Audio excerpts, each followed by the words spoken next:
وہ ادھم مچانا ہے کہ آپ تصور بھی نہیں کر سکتے۔ تو اس لیے کسی بھی اس طرح کے پلان کو، اس طرح کی سازشوں کو ناکام بنانے کے لیے ابھی سے ان کو پریمپٹیو جو ہے وہ اقدامات کرنے چاہیے، ورنہ یہ 9 مئی، ایک اگلا 9 مئی اور پھر مار دھاڑ، پھر گلو بٹ، پھر سانحہ ماڈل ٹاؤن، پھر مرید کے، یہ سارے نقشے آپ اپنے ذہنوں میں ذرا دوڑا لیں، تمام مناظر، تو آپ کو اندازہ ہو جائے گا کہ یہ 5,000 پنجاب پولیس کا جو ہے افسران، یہ سارے کے سارے، اور ان کو کنٹرول کون کرے گا؟ ظاہر ہے یہ لاہور سے کنٹرول ہوں گے۔ اور نون لیگ اس وقت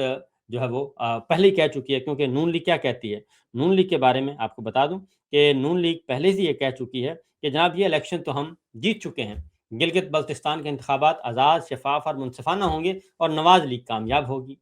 تو ظاہر ہے جب 5,000 پولیس والے پہنچ گئے ہیں، پولنگ اسٹیشن ہے کل 24، تو اس سے آپ اندازہ کر سکتے ہیں، کیونکہ ہوگا یہ کہ الیکشن صرف یہ نہیں ہے کہ الیکشن ہوگا، یہ الیکشن والی رات، جس دن الیکشن ہو جائیں گے اور اس رات جب کاؤنٹنگ ہوگی،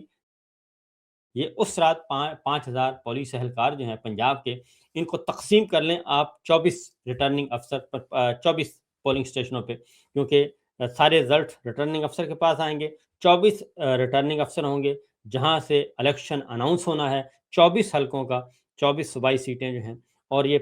5,000 کو 24 پہ تقسیم کر لیں، آپ کو معلوم ہو جائے گا کہ یہ پھر گلگت بلتستان کی پولیس کو کھڑا کیا جائے گا، اور پھر ہماری فورسز ان کو بھی کھڑا کیا جائے گا، پھر سادہ کپڑے والے بھی آئیں گے، اور یہ پورے کا پورا پلان ہے الیکشن چوری کا، اور 8 فروری 2024 کی طرح کا الیکشن چوری کرنے کا ارادہ ہے۔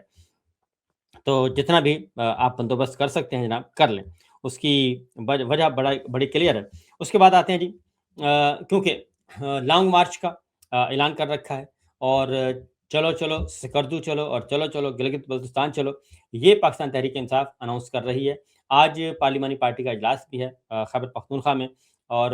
سہیل آفریدی صاحب نے بلایا ہے۔ اس اجلاس میں آج بھی اور کل میں بھی یہ ساری صورتحال کا جائزہ لیا جائے گا، اور جو چیف جسٹس ہیں Gilgit Baltistan supreme appellate bench کے، ان کو خط بھی لکھا ہے سہیل آفریدی نے، اور ان کی توجہ بھی اس طرف دلائی گئی ہے کہ ہمارے جو الیکشن ہے گلگت بلتستان کے، وہ منصفانہ نہیں ہو رہے، کیونکہ وہاں کا چیف الیکشن کمشنر اور وہاں کا جو الیکشن کمیشن ہے وہ بالکل اسی طریقے سے ایکٹ کر رہا ہے جیسے اسلام آباد میں سلطان سکندر راجہ اور ان کے جو ٹیم کر رہی تھی ایکٹ، وہ اسی طریقے سے ایکٹ کر رہے ہیں۔ ذرا سنوائیے گا جی اسد کیسر صاحب کو، ذرا سنوائیے گا کہ وہ اس ساری صورتحال پہ کیا کہتے ہیں۔ آپ مجھے نہیں، اگر آپ اس طرح الیکشن کرتے ہیں تو اس الیکشن سے بہتر ہے پھر آپ سلیکشن کریں، مجلس شورا بنائیں، کیوں خرچہ کرتے ہو؟ ویسے اس قسم الیکشن کو کون مانے گا؟ آپ مجھے نہیں چھوڑتے، میں قومی اسمبلی کا ممبر ہوں، میں سابقہ اسپیکر ہوں، ہمارے ایم این ایس کو آپ بے دخل کر رہے ہیں، اور باقی جو وہ آ رہے ہیں جلسے کر رہے ہیں پیپل پارٹی اور مسلم لیگ نون، یہ دونوں ایک چیز ہے۔ میں گلگت کے عوام سے یہ ریکویسٹ کرتا ہوں، آپ نے یہ نہیں کہ اس کے اندر کوئی فرق نہیں ہے، یہ ایک سکے کی دو رخ ہے۔ پیپل پارٹی اور مسلم لیگ نون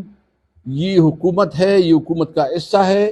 آج اگر اس ملک میں امن و امان کا مسئلہ ہے، اگر اس ملک میں بے انصافی ہے، اگر اس ملک میں مہنگائی ہے، اس تمام کی ذمہ داری یہ دونوں پارٹیاں ہیں۔ اس لیے میں گلگت کے عوام سے امید رکھوں گا اور توقع رکھتا ہوں کہ وہ اپنے ووٹ کی حفاظت بھی کرے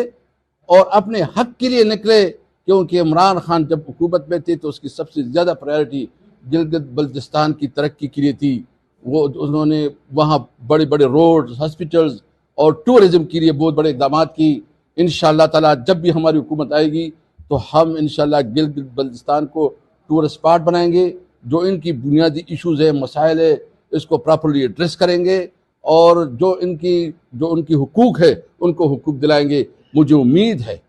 امید ہے کہ گلگت بلتستان کے نوجوان، بزرگ، خواتین تحریک انصاف کے ساتھ، عمران خان کے ساتھ کھڑے ہوں گے۔ 7 جون کو آپ نے نکلنا ہے، اپنے فیملی کو، اپنے خواتین کو، اپنے بزرگوں کو نکالنا ہے، ووٹ ڈالنا ہے، اور ووٹ ڈالنے کے بعد حفاظت کرنی ہے۔ پاکستان زندہ باد۔ تو ووٹ ڈالنا ہے، ووٹ کی حفاظت کرنی ہے۔ میرا خیال ہے ووٹ کی حفاظت زیادہ ضروری ہے، کیونکہ ووٹ تو 8 فروری کو بھی ڈالا تھا، خیبر پختونخوا کے عوام نے اپنے ووٹ کی حفاظت کی اور وہاں کی پی ٹی آئی کی لیڈرشپ جو ہے، وہاں کے امیدوار جو ہیں وہ تگڑے رہے اور انہوں نے اپنا ووٹ بینک بچا لیا اور اپنی سیٹیں بھی بچا لیں اور اپنا مینڈیٹ بھی بچا لیا۔ پنجاب میں ایسا نہیں ہو سکا اور پنجاب میں پھر انہوں نے فارم 47 تقسیم کیے۔ تو گلگت بلتستان میں بھی آپ اگر صرف ووٹ ڈالنا نہیں بلکہ ووٹ کی حفاظت کرنا ہے اور ریٹرننگ افسروں کے جو دفاتر ہیں وہاں سے آپ کو یہ رزلٹ ملے گا، اور جتنا زیادہ پبلک پریشر ہوگا، جتنا زیادہ آپ لوگ اپنے ووٹ کا پہرا دیں گے، اتنے ہی آپ کو زیادہ رزلٹ مل جائیں گے۔ ورنہ پلان بالکل اس میں کوئی شک نہیں ہونا چاہیے کہ پنجاب پولیس وہاں پہ 5000 پنجاب پولیس جو پہنچی ہے، اس کا مطلب بڑا واضح ہے کہ گلو بٹ جو ہیں وہ اس الیکشن کو ہتھیانے کے چکر میں ہیں۔ اب آتے ہیں جی ان کی بے بسی یہ ہے، ایک دوسرے پہ کرپشن کا الزام لگا رہے ہیں پاکستان پیپلز پارٹی اور پاکستان تحریک انصاف۔ وزراء جو ہیں اور سینئر لیڈرشپ جو ہے وہ کہہ رہی ہے کہ ہماری کوئی نہیں سنتا، ہم بے بس لوگ ہیں، اور وزیر دفاع خواجہ آصف صاحب وزارت عظمیٰ کے امیدوار ہیں، بڑے تگڑے امیدوار ہیں، اور وہ فارم 47 تھرو آؤٹ پہلے سے، یہ ابھی فارم 47 تو اب آیا ہے، تو پتہ چلا انہوں نے 2018 میں بھی فارم 47 سے لیا تھا جنرل باجوہ سے، اور اس سے پہلے بھی اب تو ان کے سارے رزلٹس جو ہیں وہ مشکوک ہوتے ہوئے نظر آ رہے ہیں، اور کبھی عثمان ڈار کی سیٹ پہ ان کا قبضہ اور کبھی ریحانہ امتیاز ڈار صاحبہ کی سیٹ پہ ان کا قبضہ۔ تو وہ کہتے ہیں کہ جی میرے گھریلو ملازم کے گاؤں میں ایک ٹرانسفارمر جل گیا، اور انہوں نے کہا کہ ٹرانسفارمر جل گیا اور میں نے فون کیا سی ای او کو کہ جی مہربانی فرمائیں، سی ای او کو فون کیا کہ مہربانی کریں یہ ٹرانسفارمر دے دیں اور ان کی مرمت کروا دیں، لیکن انہوں نے 80,000 روپے لیا، اور گاؤں والوں نے پیسے اکٹھے کیے، چندہ جمع کیا، لیسکو کے ملازمین کو دیا، اور رسید کسی نے نہیں دی، اور یہ حال ہے۔ انہوں نے کہا کہ میں سابق بجلی کا وزیر رہ چکا ہوں، میری سفارش بھی کوئی نہیں مانتا۔ تو سوال ہی پیدا ہوتا ہے خواجہ صاحب کہ فارم 47 کے بندے کو،